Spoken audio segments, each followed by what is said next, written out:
Welcome to Somebody Asked Me with Janice Case, the podcast where we take questions I've been asked in the past from so many different roles, along with questions you'll ask and we'll ask together to, learn. Along the way, we'll build our capacity to become a community of problem solvers. I'm your host, Janice Case. Let's get to it, shall we? I am so excited that you all are here and tuning in for our third episode. Here's the thing. Somebody asked me, probably over and over and over again, especially in the last few years, how to consider their own health in the big scope of all that life throws at us. You'll recall, I hope, from last week that I outlined 8 different realms that we'll address over our time together in this podcast. And they include, I'm going to whip right through them again, personal well-being and health, marriage and intimate life partnership, children and parenting, career and vocation, purpose and social impact, financial well-being, social community and close relationships, and physical home and living foundation. So how then do we focus specifically on the realm of personal well-being and health? There is no doubt that this realm has a huge impact on our journey toward being our best selves so that we can then be greater resources to our families, our friends, and our communities. Remember, with this podcast, what my intention is to create a community of problem solvers. So in my role as Faster Way to Fat Loss Coach, one of those tons of hats that I wear that I talked about in the first episode, we constantly remind our clients that self-care is critical. That said, I find myself reinforcing that message to friends, families, family members, colleagues from all parts of my life, not just in that role. I'm always a bit taken aback when I'm reminded of how quick we are to dismiss our own health in order to meet the needs of other people, right? Or to meet other goals that we have. Recently, in a conversation with a former colleague, my heart just hurt for her as she described her average day. Every second, you guys, and I know there are people listening right now who can relate to this. Every second from the moment her feet hit the floor in the morning until she crawls back into bed at night, and by the way, maybe 6 hours of sleep a night, if that, she is spent doing everything to support others, right? Like, she is an incredible giver and is one of the things that makes her a beautiful person. But she is so constantly in service of others that she is completely destroying her own health. Now, given my purpose for this podcast, like I said, you guys know I'm all about serving others, right? We refer to that as an outward perspective, looking beyond ourselves. Outward is great, but we also need to embrace a me for we mentality. And I mentioned Claudia Chan, the particular author I had gotten that notion from. Because that me for we mentality is even better. In that mode, we actually make time for self-care, building our own capacity across all realms then in order to make a difference for the we, right? In other words, if I'm taking care of me and I'm being my best self, I can do better for we, right? So we buy into the notion then that by making ourselves better, we make the world better, right? And that is a really challenging thing for us to do because the easiest thing in the world is to grab whatever food, to avoid the exercise. I don't have time to go to the gym. I can't even take a walk during my break, whatever it is. So then here we are. We're going to spend a lot of time in this realm over our time together, and we start today with our guest, Melissa Ellis. Melissa's a high school friend who I've been grateful to stay connected to over the years via Facebook. Say what you want about social media, but maintaining contacts with folks from all different phases of my life journey has been such a gift to me. And because of that gift, Melissa is here with us today. So first, Melissa, of course, I can't even begin to tell you how grateful that I am that you're here, and I'm so excited to talk with you. You wear so many hats, right? Just like myself and so many of the people listening to us. You wear so many hats. Give us a sense of all the things that you do these days. What are the things that you do to that make up Melissa? Absolutely. First, though, I have to say how excited I am to be here and how grateful I am for you even seeing me. Social media, like I said, I'm in total agreement with you that the ability to stay connected in our already busy, overwhelmed lives is a beautiful thing. But even with social media, there's so much happening online that sometimes we don't see each other. You know, we'll see us, we square right past each other. Easy to miss. So I'm very grateful to you for not only remaining connected and seeing me, but then taking the opportunity to delve even deeper into my story. So thank you for that. Oh my gosh, this is going to be so great. So I do wear a lot of hats. It's stuff I never ever would have thought I'd be doing. I'm a full-time employee, of course. I'm a surrogate mom of sorts. I have a 15-year-old godson who I've raised since he was 4. No biological kids, but he's as close to biological as biological could be. And let me just say, I love how you refer to him in your social media life, that he's your son, SUN.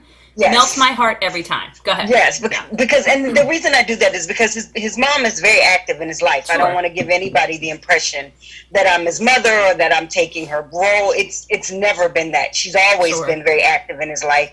He and I just have a bond that we've had since the moment I met him. He was like 18 months, I think.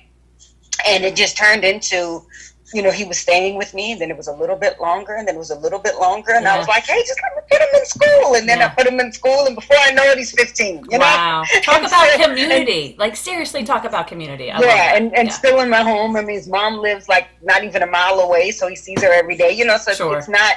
He's not my SON, and I never want to take away from her role in his life, but he brightens mine, so he is indeed my human son. Oh, love that. Thank you for capturing that. That's beautiful. Absolutely. But I have him. I'm also a poet. I haven't performed in quite some time because of some of my health issues. Sure. So that's a hat that I'm hoping to place back on again very soon. I'm a very involved best friend and godmother to my best friend's kids as well. So there's a lot that I do. And I want to say that the thing that stuck out to me most about what you just said when you listed those 8 realms, being unhealthy affects every single one of them. Yep. And getting healthy improves every single one of them. I never thought about that at all until you listed them. And I'm sitting there as you're listening, checking off. Yep, that's better. Yep, that's better. Oh.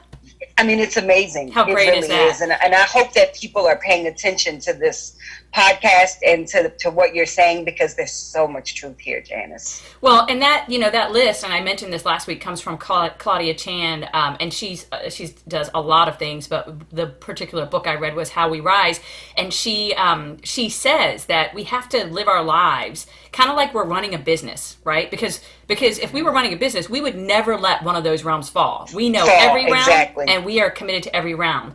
And what she says is that we have to live our lives with a whole life leadership mentality. How do we lead every facet or every realm, is how I'm saying it, of our lives? So what I appreciate most about that, to your point, is that we can begin to understand that those realms don't exist in compartments, right? Instead, like, if we're suffering in one, or when we're working to improve in another, we have to actually consider how the change that we're making is impacting everything. So that's the perfect transition then. Let's talk about your personal well-being and health journey.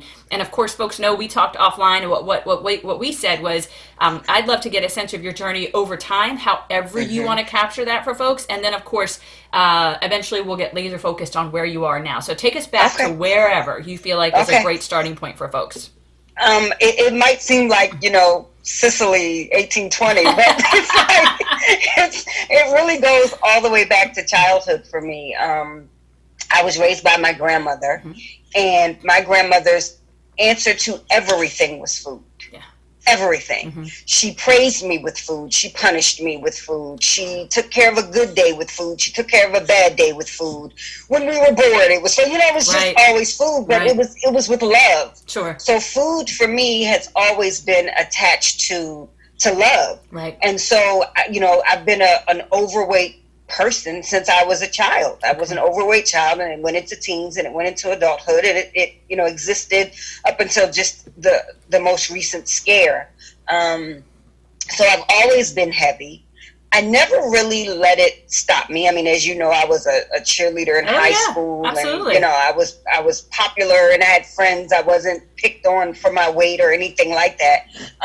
But I think that's a drawback in a sense, because when it's not a burden, or you don't feel hindered by it, it just becomes easier to continue to let it grow. Such a great point. Until I looked up one day, and I am the heaviest I've ever been, pushing 400 pounds, and I am miserable. Yeah. I'm in pain. I'm dealing with health issues that are things I never, like I couldn't explain. I spent about 18 months in excruciating pain every time I tried to eat. So about how old were you at that point when you kind of finally had that realization? It was just recently, Yeah. Janice. It was probably 2017. So is when all it through started. your 20s, your 30s, you were good. All through that. And Melissa, I that was is such okay. an incredible point, though, because we often think about kids who struggle with weight in high school, for example, like you said. Mm-hmm. Anytime you see a kid who weighs more than they probably should for their own good health, right? We quickly Mm-hmm. go to the and this is, I'm going to be so careful with what I say here. No, we it's quickly okay. go to the we are worried that they're being picked on. We're worried that we're being bullied. These concepts of not body shaming and those kinds of things, which I 100% agree with. We've Right. raised 4 girls. Like, I am all over that. But you just made a really important point, and that is that because you never had any negative connotation with it, it just continued to grow. It just continued. Because and I it was don't want to fine. give the impression that I was happy with it. Of course. I was absolutely insecure. Yeah. You know what I mean? That's a good But point. the insecurity was me. Yeah. It wasn't because of other people. It was me comparing myself to other people. Which is also being the big- critical. Knowing what's in Right. somebody. We can never know Right. what's in somebody else's head, right? And I assumed it. Yeah. Being the big girl on the cheerleading squad. Yeah. Comparing myself you were to a all force. the little girls. Yeah. Comparing myself to all my friends is what did it. But when I look back on my memories and being in high school, like, I didn't have bad experiences attached to my weight. You I had didn't so have much people- self-confidence, Melissa. You were a force. Like, it was, And you were you. it's funny because in my head I was a very insecure person. Like, Yeah. but something about the way I was raised and something about who I am wouldn't let that be my identity. I love I that. couldn't let that be who I was. Yeah. So even up, like, my best friend from high school is still my best friend from high school, Yeah. Nicole Staton. Mm-hmm. And even to this day, she'll say she feels like a bad friend because she didn't realize Oh, yeah. what my self-image was. Yep. And I've explained to her a million times that, she can't know what I don't tell her Of or what course. I don't show her. Of course. But I honestly, even up until probably getting healthy now, I didn't show that to the world. Yeah. That's not something that you show the world. So while I can't say I had absolutely no negative connotations, I can say that it was self-inflicted. Sure. I didn't have negative experiences. Now, we could get into a whole nother thing about the attention my body got, Yes. say from older men, Interesting. which made me very uncomfortable with my Okay. body and with myself. Okay. That would be the only thing I would attach to it as a negative, Okay.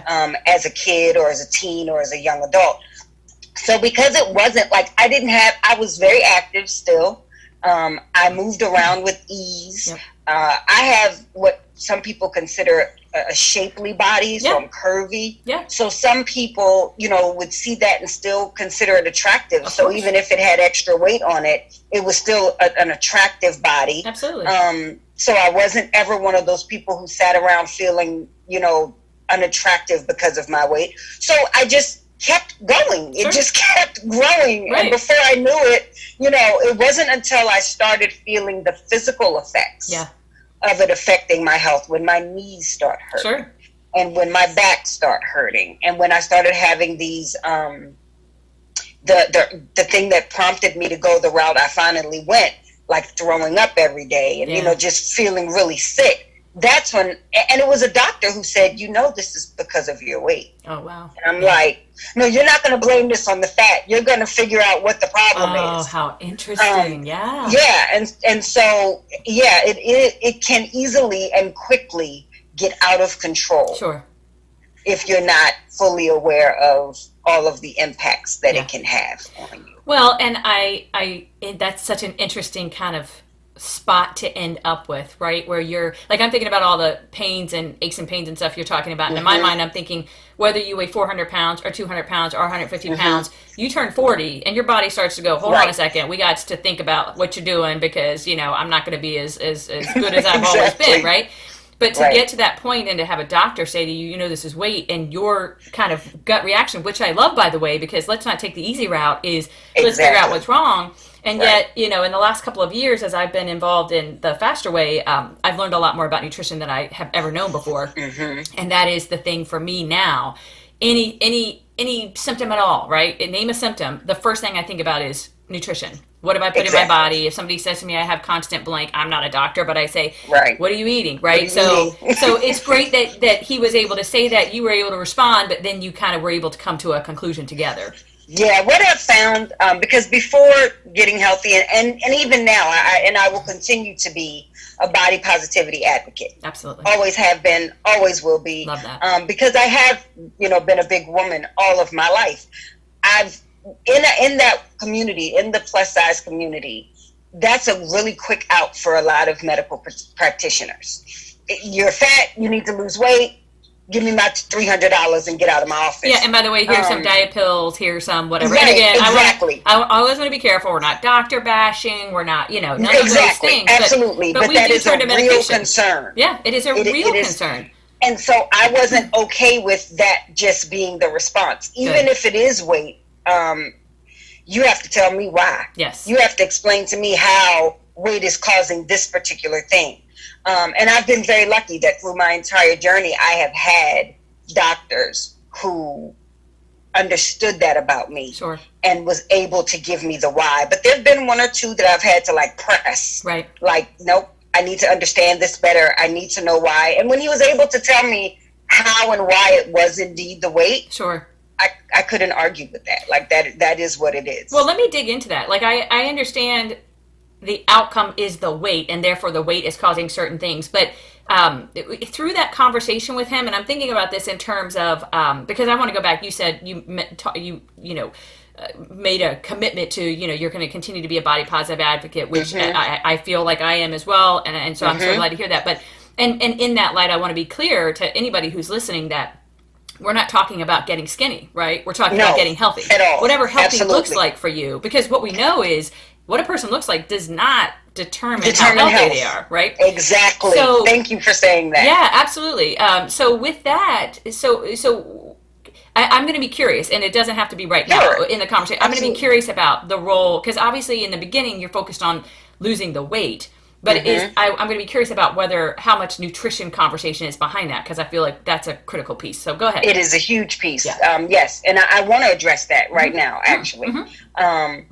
In my journey, I had to see a nutritionist. Okay. I had to meet with the nutritionist, and the whole point, and I keep saying in my journey, but I don't want to mislead anybody. It was through bariatric surgery. Sure. Yep. And so through that process, I had to meet with a nutritionist, and I spent a full year, Janice, learning how to eat. Wow. What to eat. That's huge. Why it was important to eat the way that I ate. Yep. Before they would even consider surgery. Okay, so that's huge. Now let's back up though, since now you've introduced, because in the promo for this episode, I talked about the more radical, right, way you took, and if that's the wrong way to say that, you'll correct me. But so bariatric surgery. So go ahead and tell us a little bit, because I've heard a bunch of different terms. I don't know what's what. So tell us a little bit about what are some, is that what it's known by? Are there other common terms people refer to it as, and what is it exactly, so people know? Much more common terms. The reason I say bariatric surgery is because there are different types of bariatric surgery. So you can have what's known as the gastric sleeve, gastric bypass, duodenal switch, which I don't know a lot about. For me, the options, I went into it, and if it's okay with you, I kind of like to back up to what got me there. Please. In late 2017, I started having really bad stomach pains whenever I ate. It felt like something was just sitting at the top of my stomach and would not move, would not go down, would not come back up, just stuck. And it was excruciating, like I'm crying, I'm rocking it, nothing was working. That happened for about 3 months before my crazy behind decided I needed to go see a doctor. Oh my gosh. So I finally went to see the doctor. They couldn't figure out what it was. Terms like stomach cancer, terms like, I don't remember the word because of the twisted intestines. I mean, there was all these different things. I had to go through all these different tests. That went on through 2018. And in 2019, I was finally diagnosed with a hernia Oh, wow. that was causing acid reflux to the point that my esophagus was beginning to erode. Oh, wow. So I was referred to the doctor, the surgeon said, well, we can remove the hernia, but the hernia is caused by the weight of your organs pushing your stomach up through your diaphragm. Okay. So you have a bulb of your stomach that's poking through your diaphragm, and that's why your food can't go down. That's why you're in pain. That's all of that. Right. So he said, we could easily get rid of the hernia, but if you don't get rid of the weight, the hernia is just going to come back. That's it. And the hernia repair surgery that they use has a shelf life of about 7 years. Okay. So without the weight removed and with just removing the hernia, we're going to go through this again. Okay. So his recommendation was bariatric surgery. At the time, I had no idea which one or any of that, but I can say, in the sense of full transparency, I was anti-bariatric surgery. Okay. Very anti. Okay. I was very judgmental of it. I wanted to be that chick that could get in the gym and eat right and work out right and lose the weight on my own. Sure. And surgery was the easy way out, and people who did it were lazy. Like, I was that bad. So let's stop there, because I think it's really important to point out those assumptions. Right? Yes. And that, for me, is one of the things that's so important about all these conversations that we have, is acknowledging the assumptions. So I love that you were just brutally honest about them, because you're not the only one, right? Lots of people look at it that way. So yes, even now. So thank you for sharing that. That's where you started, because I think it's important for people to know many people who go down this path start exactly where you started. Exactly. And it wasn't an easy decision. Like, if it were an easy decision, I mean, surgery's been around for decades. I could have done it in my 20s, you know. So it was a difficult decision for me to say, okay, but I was so miserable, Janice. Like, physically, I was miserable. I really couldn't eat much of anything. Wow. But believe it or not, still wasn't losing weight. I was just miserable. So he sent me for a consultation. I did some research before, because I'm a bit of a research hound. Sure. And found that there were two options. There's the gastric sleeve, and then there's the gastric bypass. Okay. Now, gastric sleeve, they basically just cut your stomach into like a little bit longer sleeve, and they kind of tie off part of it. Okay. And it just makes your stomach smaller, so you can't eat as much. Right. Gastric bypass is a much more complicated surgery, in that they cut your stomach down to about the size of I want to say walnut, or a little bit bigger. Okay. Maybe about a 4-ounce stomach is what most patients have. And then they actually reroute your intestines. Oh, interesting. So it's a much more complicated version of the surgery. Okay. So, of course, I chose sleeve. That's me. Yeah. The easy way, you know. Absolutely. But I get there, and he says, no, you can't have sleeve, because sleeve can make acid reflux worse. Oh. And that's your whole issue. So we can't do that. You have to have the bypass. Yeah.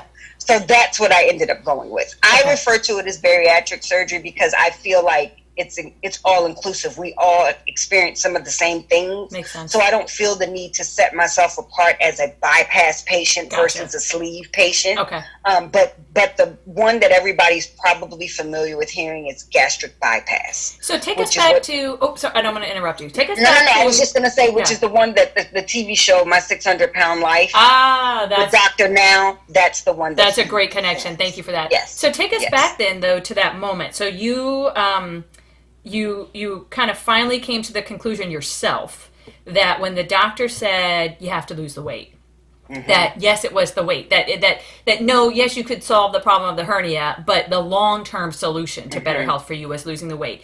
And I'm going to wager a guess, you've tried losing weight before. Is that Oh my goodness, correct? Janice. Right. Oh my goodness, Janice. There is nothing this girl has not tried. Right? I promise you. So tell us, you don't need to go into all the different stuff you've done, but I want to know a little bit about that, because something's different, right? Because you said, I wanted to be the girl who could get into the gym, who could, right? So tell us a little bit about how, your experiences trying everything were a part of your decision to do this, that you knew it was time to give yourself, frankly, a little bit of help, right? Absolutely. That's exactly right. Yeah. So I can tell you that since high school, I have desperately tried to lose weight. Yeah. To the point of even like having a stint with bulimia in high school. Yeah. Taking Epicac syrup to make myself throw up. Okay.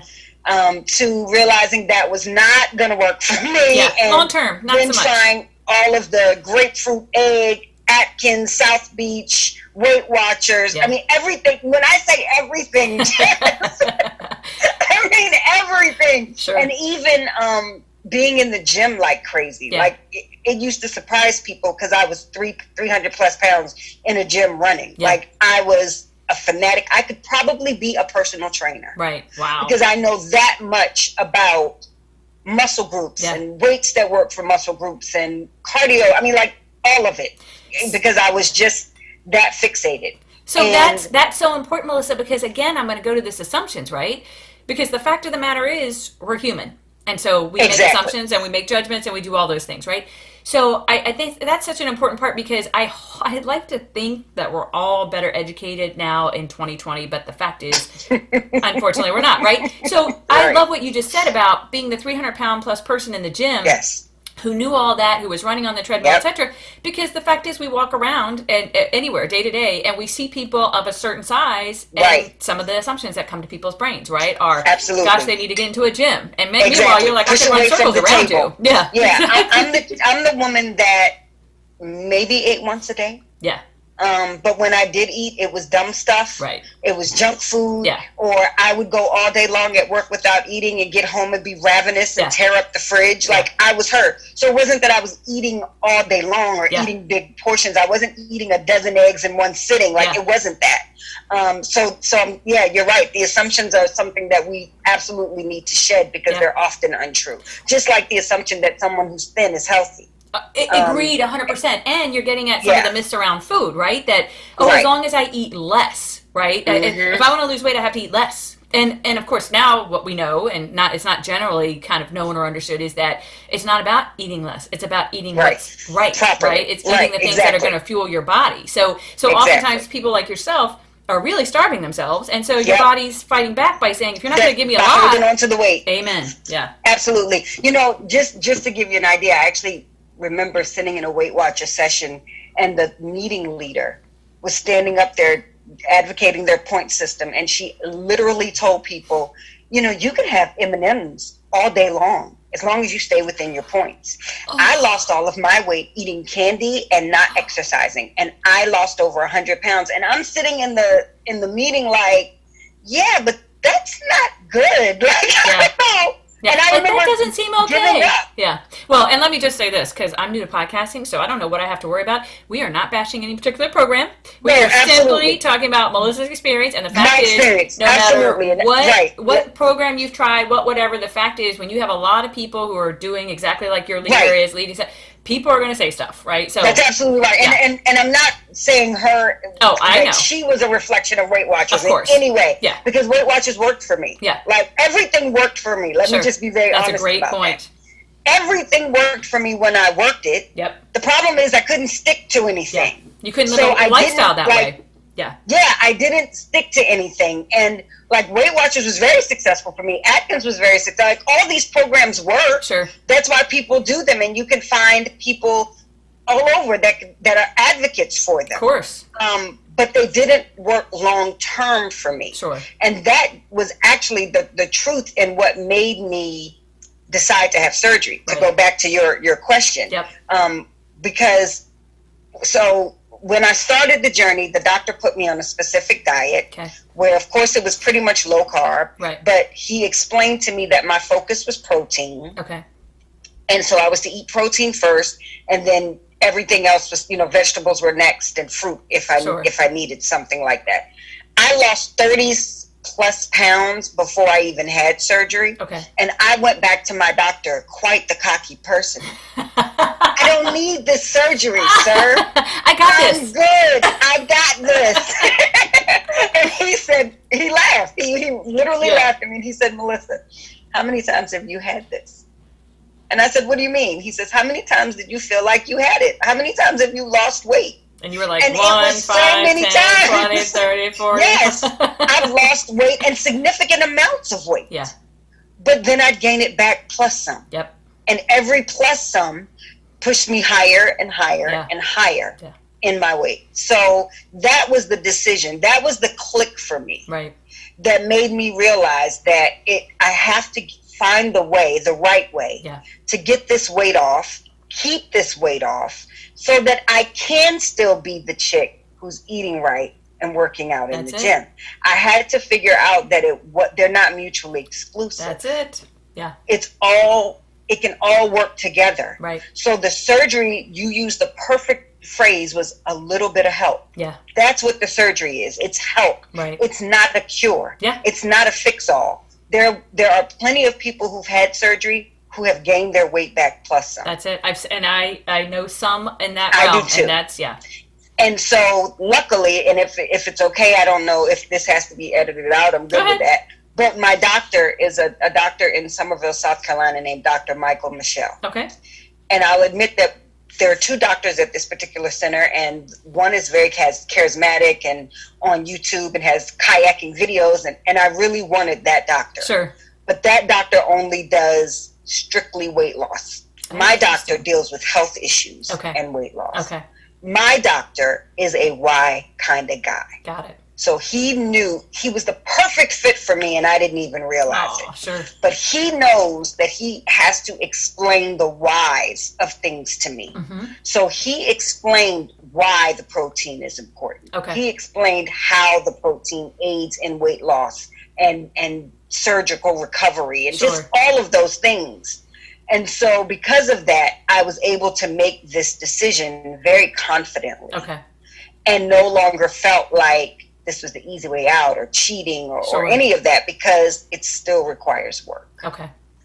So I love so many things that you've said, but I want to tag on to the why piece a little bit, because I think that's a really critical piece, right? And I think honestly, it's one of the pieces that's missing when people go down a path to be healthier for any myriad of reasons, right? Right. But especially in terms of weight loss, because I think we're so quick to grab, and it's funny because in my world of education, we talk about them as shiny objects, right? When schools and districts buy programs or products, right? Yeah, that's going to solve the problem, right? And in this realm, personal health and well-being, the shiny objects are all the different programs, right? What's the easy thing I can do, etc. And I think one of the missing links for us is that we don't insist on the why. We don't, it's either that we're not doing the work ourselves because we're busy. It's not as if we're slackers.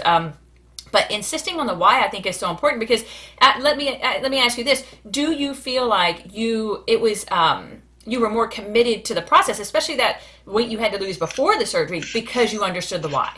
Absolutely. Okay. And it made the decision to do a certain thing so much easier, because I understood why it was important. That's it. You know, if you had told me before, well, you know, I've done low carb, I've done South Beach, I've done Atkins, all the low carb things, but I didn't understand why the protein was important. Mm-hmm. I didn't understand how much nutrients we get from protein and all the ways it affects our body. Sure. No clue. So in my mind, all those other diets that I tried or programs that I tried was restrictive. Yeah. Deprivation. I was just stopping myself from eating things I like. That's it. Whereas now I understand that, no, I'm not restricting really much of anything. Right. There are some things until I hit goal weight that I'm told to stay away from. But I'm doing it because the protein is the most important thing. Right. And then the other nutrients that come from vegetables and fruit I need, but I need that protein first. So it didn't feel like I was restricting. It felt like I was prioritizing. I love and that's different. That's totally different, right? I love that. And when you get that and you understand that, you're like, okay, that makes sense to me. And when something makes sense to us, it's easier to do. That's it. It just is. And we're more committed to it. It's like, you know, every time you're going to put something in, right? You know, whatever it is, food, beverage, whatever, you're thinking, wait, how's this going to help me meet this thing first, right? This That's exactly thing I prioritize.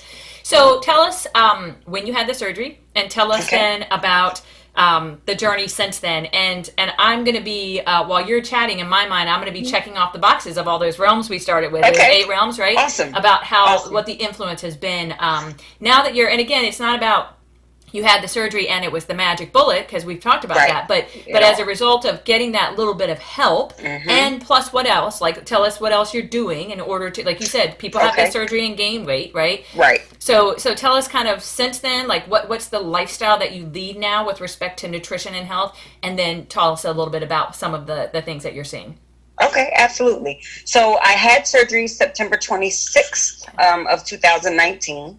On the day of surgery, and if I can just throw this little thing in before. So prior to surgery, I had lost 30-something pounds. I got the news in July that I could have surgery. Okay. And decided, woohoo, I don't have to follow my plan anymore. Because I have my surgery date. I have my surgery date. Now I can go buck wild. I show up to the doctor like 13 pounds heavier than the last time he saw me. And he says, oh no, normally I wouldn't do surgery if this happened. Wow. He says, so when you come back in a month to have surgery, you have to have this weight off. If not, I won't do your surgery. So I had to have a come to me meeting. Oh yeah. Where I literally, and that's where the click really happened, Janice, because I had to, this wasn't going to be a thing that I did just to get to a certain destination. That's huge. This was going to be my chance to continue this life. Like, that's what this was. Yeah. So I got my life back together. I got back on program. I lost those 14 pounds and then some in the 2 to 3 weeks that I had to get to surgery. Okay. Strictly not by any kind of fad stuff. By doing the program. Just doing what you're supposed to do. Not doing the carbs, following the program. So on the day of surgery, I was 344 pounds. Okay. Had surgery. Surgery was not fun. Yeah. It wasn't an easy thing. Like the recovery, I didn't have complications per se, but there were gas issues. There was pain from gas. Had to walk. I did have laparoscopic, so it was just a few small cuts on my stomach. I didn't, have those kinds of pains. But I was in pain. I had to deal with recovering from surgery. But the main thing was, you're on a liquid diet for a couple of weeks. Sure. Can't have anything but like protein shakes and water and broth and that kind of thing. And walking. So I had to do a lot of walking, and the walking eased the gas pain and the discomfort and all that stuff. So weight has come off, in my opinion, fairly slowly. Okay. Because I think a lot of people think once you have bypass surgery, especially, the weight's just going to fall off. Yeah. It's just going to melt away. Doesn't happen like that. Nope.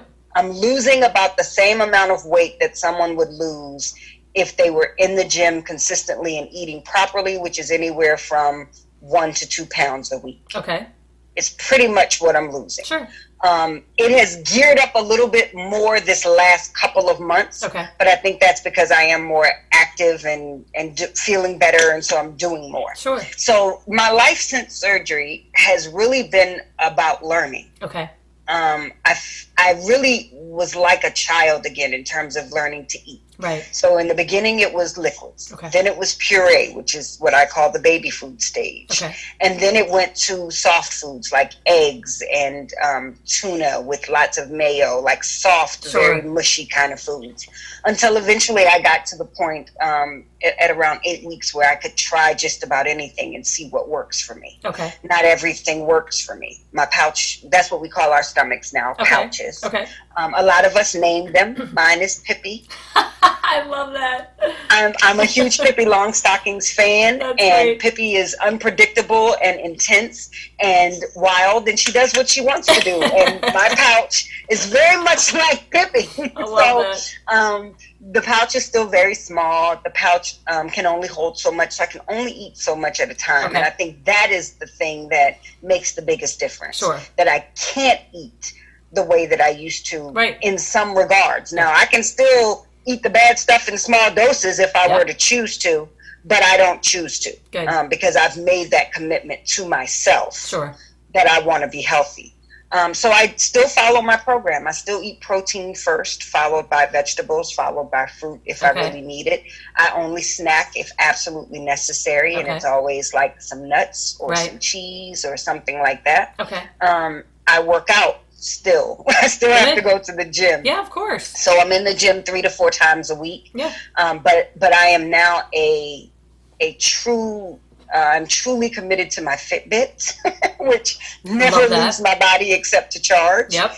I'm committed to getting 10,000 plus steps a day. Okay. So I have even gone so far at work as to ask for a standing desk. Nice.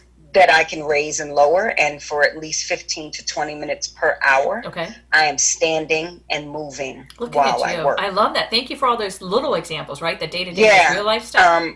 I get up every morning a little early and go to my local grocery store and walk the aisles. Okay. Whether I'm buying something or not. So why that? What's the mental thing there for you with that?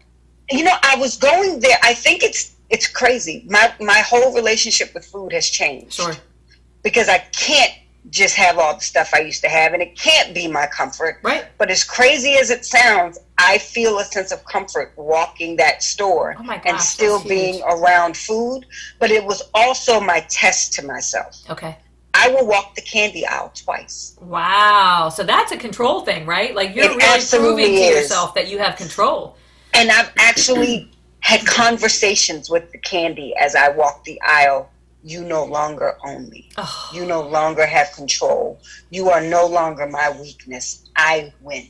Okay, people, I want you, I'm going to put this in the quotable parts of the podcast, of course, but if you need a mantra, right? Melissa just gave you a mantra. I love that so much. And I talk about how, what I love about living this healthy life is that I don't need the aisles of the grocery store anymore, right? It really is the outside. It's the perimeter. It's the perimeter. Absolutely. But I like the idea of, except for that aisle where I need to go and remind the food that I won, right? I like that. Yeah. I found myself going to the grocery store almost every morning anyway, just to grab, because it's not far from where I work. Sure. So I would do that just to get a few extra steps in, and then to grab like a yogurt for the day. Sure. Like I eat Greek yogurt a lot. So I would go grab like a Greek yogurt and maybe some pistachios or some turkey jerky or something to have in my desk. And I realized you're in here every morning anyway. Yeah. You're spending way more money than you need to in the store. So you have to conquer this store like you do. Yeah. You just do. And thankfully, the people at my local grocery store, they look at me. They don't even blink. They're, good morning, because I'm here every morning. I walk every single aisle. Okay. And I have conversations with the aisles that have been my nemesis. Right. The candy aisle, the wine aisle. I'm envisioning, it's not you, it's me. Exactly. But more so, it's more like the angry ex, Jen. It's like I'm more like, you didn't win. I'm better without you. That shit now. But I do it every morning before work. I walk the entire store. I get about 1,500 steps. There you go. So by the time I get to work, I'm already at about 2,500. That's nice. I love that. So those are the things that have changed, the way that I eat, the things that I eat, and the way I move and treat my body. But I'm also learning to love me at every stage, which has never been. I've always hated the body I have. Okay. And I've always dreamt of when that day comes, when I hit this weight, when I do. I'm living now. Which is something that I never really did before. I was that person that saved everything. Like when I cleaned out my closet recently, I have brand new clothes with tags on them. Okay. That I've had. One of them was, I don't know if you remember a place back in Fredericksburg called Fashion Bug. Oh yeah, of course. Fashion Bug went out of business in 2011. Wow.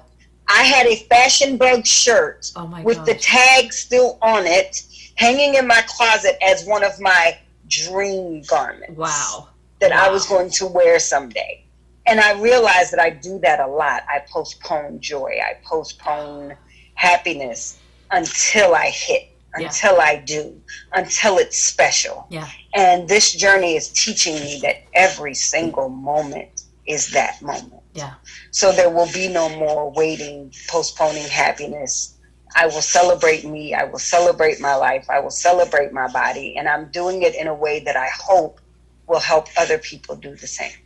So there's a part of me that wants to end on that, but I'm not going to, because I have a couple other things in the few minutes that we have left. So what you just said, Melissa, is so important. And again, I really hope everybody who's listening is really reinforcing that part, because it reminds me of a book I read about a year ago, and I did a few live videos about it, called The Happiness Advantage: How a Positive Brain Fuels Success in Work and Life.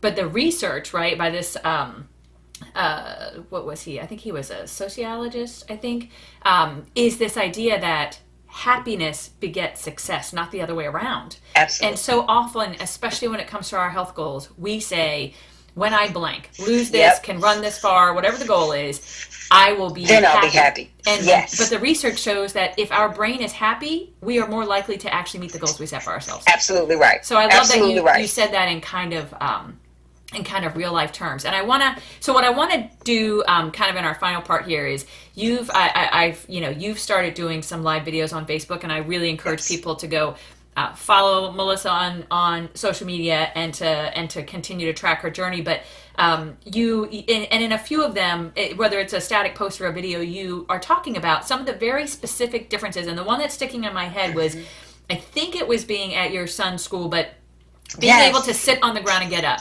So give Yes. us a couple of those that were just so like, oh my gosh. Profound for me. Yes. Okay. Thank you for that, because I have to continue to remind myself of that. Yes. So being a big girl, we always rely on the scale to tell us where we are, what our success is, how we, are supposed to feel.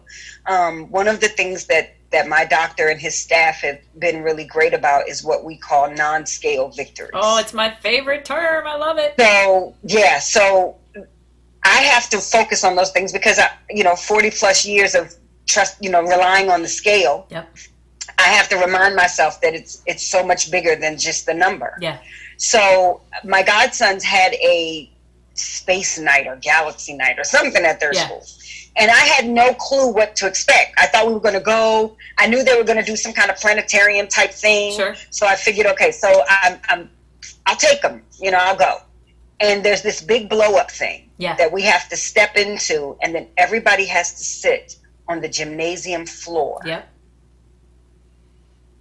And my heart was racing because how am I going to get down there? How am I going to get up from there? So I got down. Okay, good to go. Spent the entire thing worrying about how the heck I was going to get up. Yeah. So towards the end, I was like, okay, you're just going to try it. Yeah. You're going to just try it. And whatever, somebody's going to see you struggling and help you, I guess. That's it. I didn't struggle. I got up. Oh. It wasn't the easiest, smoothest, sexiest get up, Amen. but it was a get up. Amen. And I got up, and I wasn't awkward, and nobody paid me a bit of attention. I was just another parent in that room. Yeah. And then we had to go from there. We went to the classrooms, and we were sitting in the kids' chairs. Yeah. 379-pound me trying to sit in an elementary school chair. Yeah. In my head, I'm still 300-plus pound me. Right. I go to sit in this elementary school chair, and I'm fine. Oh. It doesn't creak. It doesn't rock. I don't worry it's going to break. Yeah. And then after that, we had to walk about a mile into the woods to make s'mores for the kids. And I'm You're doing like, are you it. kidding me? It's right. And it was, but I wasn't out of breath. Oh. I wasn't tired. I didn't fall behind or lag. Yeah. Like, it was the most amazing night. Yeah. Because it hit me that, and I think I was still over 300 pounds at that point, but I was healthier. Yeah. And it just hit me that I'm doing this. Yeah. And this is what living is. This is life. Like the way I was before, it was working home, because work home and onto the couch. That's for it. that matter. Or literally in the bed for that matter. So it hit me that, like, not only is this living for me, it's living for them. Because they get to, that's a memory that they'll have with me, that they wouldn't have before, that my own son didn't have with me. Yeah. But some of the other little things he even noticed, like, Anna, you don't ask me to do as much for you. Because it used to be, KJ, can you get me? KJ, can you bring me? Sure. I get up and do it myself. I get up and get it myself. I don't have to ask him, because I'm not lifting so much weight and moving around with so much weight and aches and pains. But I think some of the more obvious ones was crossing my legs for the first time. I love that. Ever. Yeah. Ever. Wow. I had never crossed my legs, Yeah. even as a young girl, because I couldn't. Yeah. So I can cross my legs. In my car, I always had to have my seat all the way as low as it could go and all the way as far back as it could go. Okay. And having to adjust my seat is one of the greatest joys in the world to me, because I can actually slide my seat up to the same as the person in the passenger side. Yeah. Climbing the stairs to my apartment. It's so many little things that I never even realized I was missing. Yeah.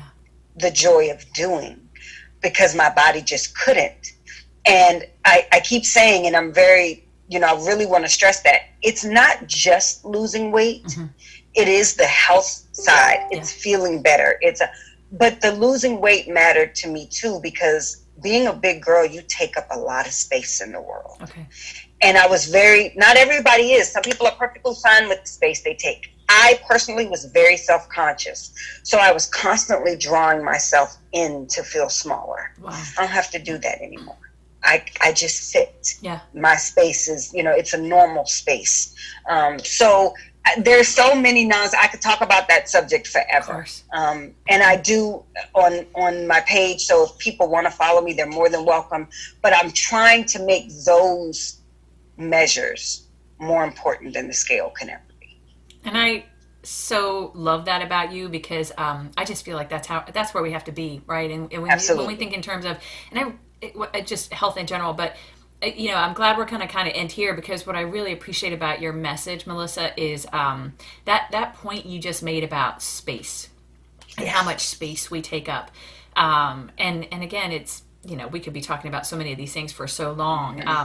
And that, the people around you in your day-to-day life probably didn't even know that in your mind, you were pulling yourself in physically to take up less space. Like that's the stuff that's exhausting. That's the stuff is. That's exactly right. That impacts all of those realms we talked about, right? Absolutely. Across all 8 of them. And so to be free from that, right? Absolutely. So that's really kind of the point of this conversation today, right? Is really to give people, one more avenue to think of, one more kind of consideration, and with respect to how they make themselves healthier. Whatever that looks like for you, whether that's about weight, whether that's about being able to run a marathon, whatever your intention is, but I think really emphasizing this idea that it's at some point, for whatever reason it is, we all have a different reason. You just become committed to the idea that I want to be my healthiest self, and so how do I do that? And what that looks like, the how part of that is different for every single one of us, right? Yes. So and I would like to add really quickly. Go ahead. I was going to say, I want you to give the final word. I want people to give themselves permission to get free, however they have to do it. For me, it was this surgery, and I had to give myself permission, because I had blocked myself into this idea that only one way was the right way. Only one way was okay. And it had to be the way that society said was okay, or, popular culture said was okay. And I want people to understand, whether, like you said, whether it's weight or a relationship or a job or whatever your issues are, give yourself permission to get free. You know what? This is only the first conversation we're having. You're going to be back, right? I hope you're going to be this back. Was a blast. And you are just, you're just beautiful in so many ways. So thank you. Thank you for spending the time with us today. Thank you. I appreciate it. Wow. Just wow.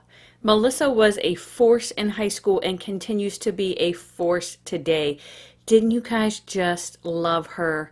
I took so much away from our conversation, to include things like how important it is to be your own best advocate in your healthcare journey. Likewise, that healthy looks different on each one of us. This work in the realm of personal well-being and health is not about losing weight or being thin. It's about fueling your body and your mind in a way that prevents disease and helps you get well while being strong all around. I encourage you to follow Melissa's journey on Facebook. Her link is in the podcast notes on our Facebook page. And to follow my Faster Way journey for regular thoughts and input on health and wellness. You can imagine that today's episode brought up tons of new topics for down the road on this podcast. Next up, next week, we'll combine a look at personal well-being and health with purpose and social impact with our first deep dive into a resource that you can each go pursue and explore on your own.